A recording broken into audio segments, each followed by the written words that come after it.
अत्यंत प्रसन्नता और हमारे लिए यह गर्व की बात है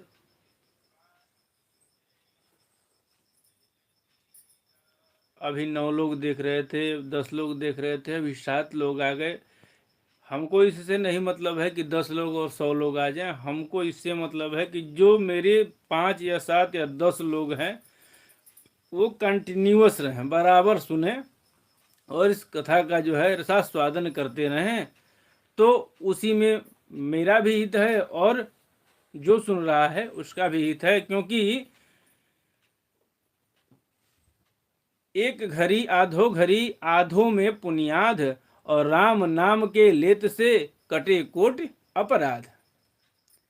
तो कम से कम हम सब मिल करके एक परिवार की तरह बन करके, एक आपसी चैन की तरह बंध करके, और दिन भर चाहे जो भी मन हुआ सो किए, जैसा मन हुआ वैसा रहे, जैसी परिस्थिति ने हमको बनाया अपनी परिस्थिति को वैसा भांप करके वैसा हम रहे।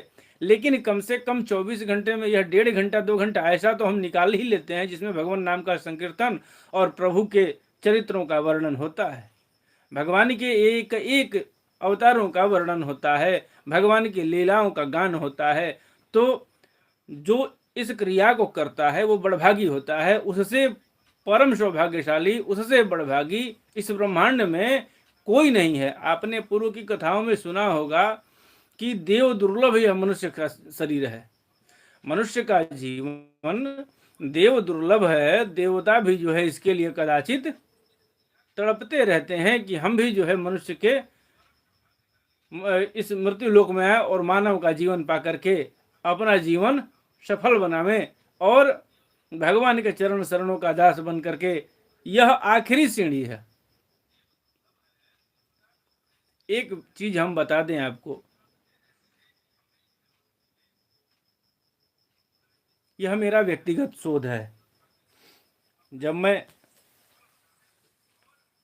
अपने आराध्य प्रभु बाबा विश्वनाथ के चरण शरणों में उनका दास बन करके और अपना जीवन बिता रहा था, काशी में शिक्षा के ग्रहण काल में, शिक्षा ग्रहण करने के समय जब मैं वहाँ रह रहा था, तो वहाँ जो साधु संत थे, साधु संतों का अधिकाधिक जो है हमको सानिध्य प्राप्त हुआ। संतों के बीच में रहने का अवसर बहुत ज़्यादा मिला।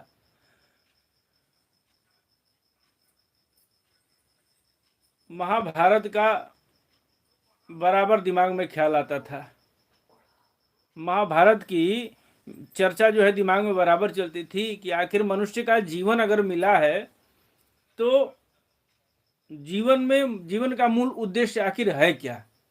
इस चीज को जो है दिमाग बराबर जो है सोच रहा था। सोचते सोचते सोचते जो है महाभारत पे जाके टिका। महाभारत में जब हमने देखा कि इसके मुख्य जो है 5 पात्र हैं, महाभारत में 5 पात्र मुख्य रूप से हैं। पांडव 5 कहे गए थे, 6 लेकिन कहे गए अंततोगत्वा 5 ही। छठवां का विघटन हो गया, छठवां का अंत हो गया। मूल रूप से पांडव 5 पांडव के नाम से ही जाने जाते थे। कर्मेंद्रियां 5 हैं, ज्ञान इंद्रियां 5 हैं। यह 5 का जो संयोग है हमारे जीवन का जो है बड़ा विलक्षण संयोग है। इस 5 के संबंध को जानना जो है हम सब के लिए नितांत आवश्यक है। 5 पांडव का मतलब क्या है, यह मेरा व्यक्तिगत शोध है। यह आपको कहीं खोजेंगे तो लिखा नहीं मिलेगा, लेकिन अक्षरशः जो है यह सत्य होगा। किसी शोधकर्ता से, किसी स्कॉलर पीएचडी जो कर रहा होगा उसे, या फिर किसी पहुंचे हुए संत से जब इस बात को आप साझा करेंगे और उससे समझने का प्रयास करेंगे तो वह प्रायः यही कहेगा कि यह किसने बताया, ये बड़ी जो है गूढ़ बात बताई है, यह जल्दी किसी को समझ में नहीं आती है। सबसे पहले युधिष्ठिर का नंबर आता है, उसके बाद भीम का नंबर आता है, अर्जुन का नंबर आता है, नकुल और सहदेव। यह 5 जो है मूल पात्र हैं। 5 पात्र जो हैं, 5 पात्र महाभारत के हैं। तो सबसे पहले छोटे से शुरू करते हैं। पहली सीढ़ी से यदि कोई पकड़ेगा तभी जो है आखिरी सीढ़ी उसको प्राप्त होगा। तो पहली सीढ़ी होती क्या है? तो नकुल जी का जो नकुल नाम है, नकुल नाम चाहे जिस सोच से पड़ा हो, नकुल का वास्तविक अर्थ हमारे लिए क्या होना चाहिए? तो नकुल का वास्तविक अर्थ मेरे बुद्धि ने और मेरे दिमाग ने यह लगाया कि एक व्यक्ति, जैसे मान लीजिए हम जीवन अपना मनुष्य जीवन में हम जी रहे हैं, मनुष्य की योनि प्राप्त कर लिए, उत्तम कुल ब्राह्मण कुल हो गया, और ब्राह्मण कुल में यदि हमने जन्म ले लिया और हमारा संस्कार हो गया है, यज्ञोपवीत संस्कार हो गया, चौल के शांत संस्कार हो गया है, नामकरण संस्कार हो गया है, संध्या वंदन करने लायक हो गए हैं, तो सबसे पहले जो है नकुल जी हमारे जीवन में आए। क्यों? एक व्यक्ति के जीवन में नकुल रूपी नियम का होना बड़ा जरूरी है। नकुल नियम के, यह मिलाइएगा, आप महाभारत देखिएगा, नकुल नियम के जो है पक्के थे, उनका नियम जो है एकदम पक्का था, वह नियम से ही सब काम, नियति और नियम को मिला करके ही किया करते थे। यह नकुल जी का जो है वो था। नकुल के बाद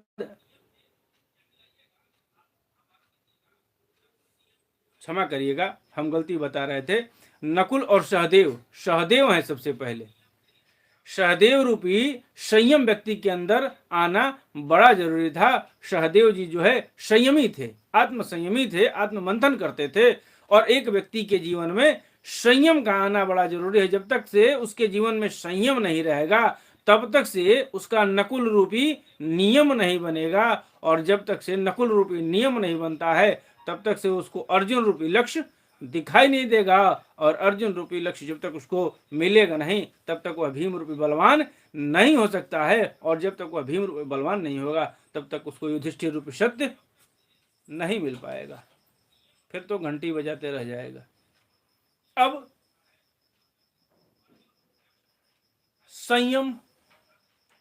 संयमी होना,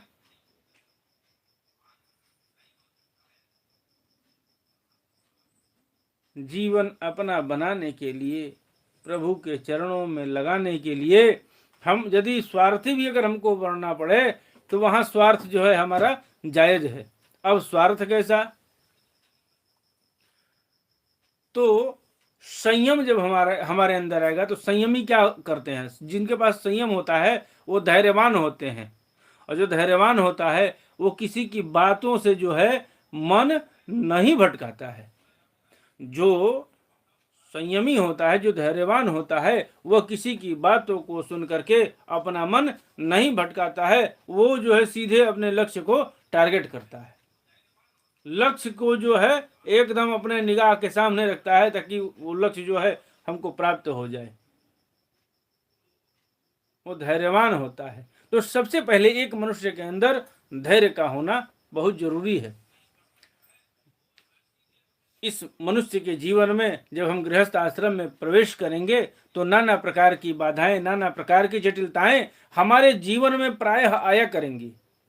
उससे हमको जूझना है, लड़ना है, लड़ते रहना है, लेकिन लड़ करके वहीं बैठ नहीं जाना है, उसको काट पीट करके किसी प्रकार से हमको आगे निकलना है।